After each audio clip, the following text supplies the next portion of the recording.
आरो फरायसा आफादा दिनै क'क्राझार जिल्लानि सिङाव थानाय जोंनि जमदुवार खोन्दो एबा ओनसोलनि कमिटि बिनि सिङाव थानाय जोंनि बे खासियाबारि खोन्दोसाखौ जों दाफुंबाय जायखौ जों इउनिट होनना बुङो। दा बे हाबाफारि बादियै जोंनि बे ओनसोलनि गासैबो रायजो राजा मेलेमजिबि बिथांमोना फैनानै बाहागो लाफैदों आरो बिनि गेजेरजों गोबां जोंनि लाइमोनफोर एबा जोंनि खोन्दोसाखौ दायथ' लानो फैनाय एबा बर'फोरनि देरसिन सिमां आलादा रायजो सोरजिनायखौ जाफुंसार होनो थाखाय बिथांमोना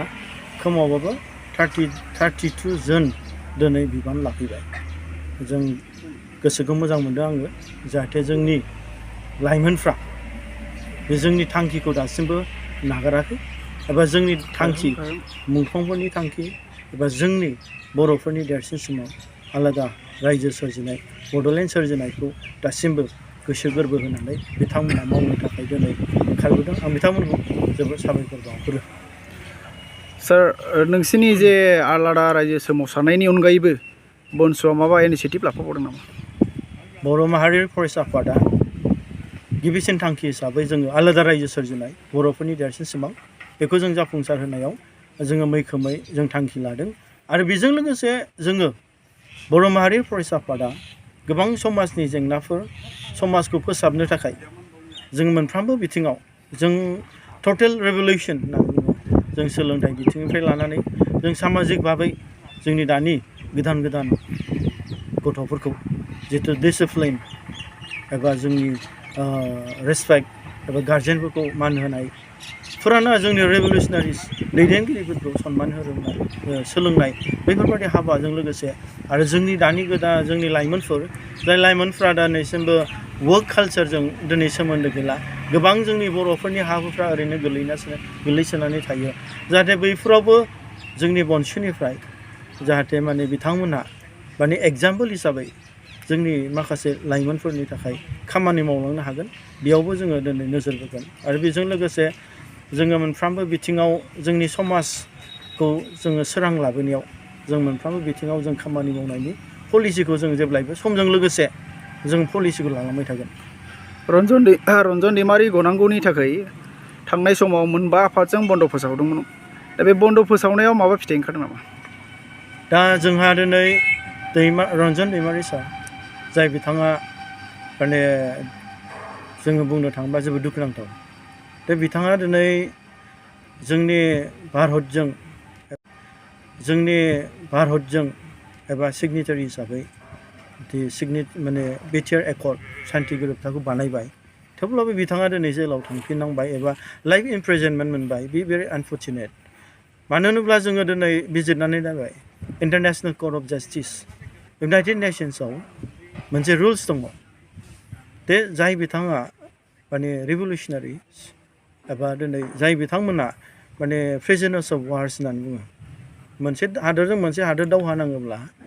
बै सुक्ति जानायनि उनाव एग्रिमेन्टनि उनाव दिनै बिथांमोना गफिनो एक्सचेन्ज प्रिजनार्स अफ वार्स होनना बुङो। दिनै बिथाङा बे मोनसे आयेननि बादियै बिथाङा जास्टिस मोननो थाङाखै। दिनै जोंनि भारतनि आयेनाव एबा भारतनि जि मोनसे कड दं बे कडनि गेजेरजों बिथाङा जि सान्थि सुक्तिनि गेजेरजों इन्टारनेसनेल कर्ट अफ जास्टिसनि बादै रुल्स मथे बिथाङा दिनै जेलनिफ्राय गनांगौमोन बिथाङा दिनै गनो मोनाखै। बेयावहाय जोङो बुंनो थाङोब्ला जोंनि आसाम गभर्नमेन्ट एबा बुंनो थाङोबा जोंनि आसामनि मेलेमजिबि एन्टि बर' एन्टि ट्राइबेल बिथांमोनजों आरो कर्टनि माखासे माबाफोरजों नेक्सास दङ होननानै जों सानो। मानोबा बे जोंनि ट्राइबेलखौ नासयनाया माने जोंनि न्यायनि गेजेरावल' नङा गोबां पुलिस डिपार्टमेन्टआवबो गोबां माने इभेन नों माखासे अफिसफोर सार्कोल अफिसफ्राव दिनै जागासिनो दं सिङाव गोबां माने गाज्रि समस्या जागासिनो दं। दा जोङो BoNSUजों लोगोसे NDFBजों लोगोसे जों माखासे आन्डारस्टेन्डिंनि गेजेराव जों मोनसे सलिडारिटि देखायनो थाखाय एबा गभर्नमेन्टखौ जोंनि खुद्रिनायखौ दे रन्जन दैमारि सारा जि मोनसे न्याय मोननांगौमोन हाइकर्टनि जास्टिस बादे इन्टारनेसनेल नर्म्स बादे बिथांनि मोनैखौ जोङो दिनै फोरमायनाय जादों आरो बिनि गेजेरजों स्ट्रं मोनसे मेसेज हरदों बे गुवाहाटि हाइकर्ट बादिया दिनै सासे मोननांगौ माने न्याय बेखौ होनो हायाखैब्ला जों बोरै बिथांमोनखौ फोथायनो जोंबो बिनि एगेन्स्टआव जोंबो गसंगोन जोंबो दिनै बन्द' होगोन नैबेनि गेजेरजों चेलेन्ज खालामनाय जादों दा बेयावहाय जोंहा दिनै बिनि बेनिफिट्सआ फैबाय थानाय समाव जों निस्सय मोनगोन फैबाय थानाय समाव जोंनि बर'फ्रा मोनसे स्पिरिट जाय स्पिरिट माने क'पारेसन होलायनानै दैमारि सार बेजों लोगोसे गोबां इन्डिभिजुवेल लिडार्स केडार्सफोर आरो गोबां जायगायाव दिनै भुटान बादियाव जेलाव दङ आरो बेजों लोगोसे गोबाव सम सोमावसारनाय एनडिबि बिथांमोन 34 इयार्स जाय बिथांमोना दासिमबो रिहेबिलिटेसन मोनाखै जाय बिथांमोना दासिमबो थांनानै थानायनि अबस्था मोनाखै आरो जाय बिथांमोना दासिमबो जेलाव दं